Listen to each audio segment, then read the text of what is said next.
Well, Mayor Adams has publicly declared social media an environmental toxin. And with mounting evidence showing a direct correlation between mental health and social media usage, Lisa Evers explains why too much of a good thing can actually be quite dangerous in this episode of This Week's Street Soldiers.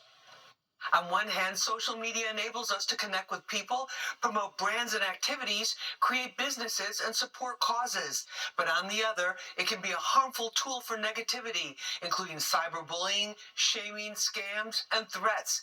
Now there are growing concerns about its impact on our mental health. It's everywhere. We all use it, and it's hard to imagine what our lives would be like without it. But do we really know about the true impact of social media use and abuse? Surgeon General Dr. Vivek Murthy issued an advisory warning of a teen mental health crisis, saying there is growing evidence that social media use is associated with harm to young people's mental health.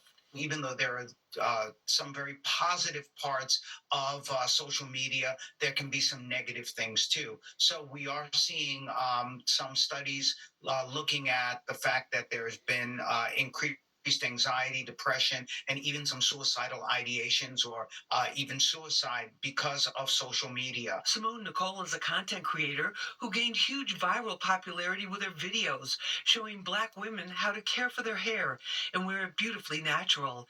She is passionate about redefining beauty to include girls and women who look like her, but says it wasn't always easy.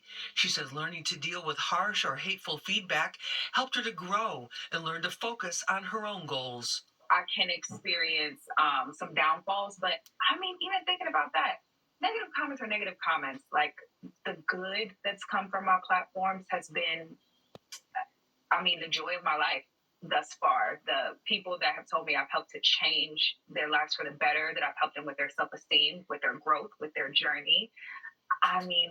Smiling ear to ear. It's priceless. Social media companies are increasingly coming under fire for harming users' mental health. There's a growing number of private lawsuits where alleged victims are suing for damages. Mayor Eric Adams has called social media a public health hazard. He made headlines with a lawsuit against a handful of the biggest social media companies for allegedly designing their platforms to exploit teen users' mental health. The lawsuit claimed that it cost the city $100 million for mental health services to help the young people adversely affected. It's an emerging legal landscape. There are creative lawsuits. There is proposed legislation. There are congressional hearings. And so what we're really seeing is society feeling out how best to regulate this new animal of social media. Of course, monitoring or limiting your child's social media screen time is easier said than done. We get into this and so much more on the next episode of Street Soldiers. I hope you'll join us Friday night right after the 10 o'clock news. I'm Lisa Evers, Fox 5 News. Certainly an important conversation. Yeah, for sure. Well, making it easier to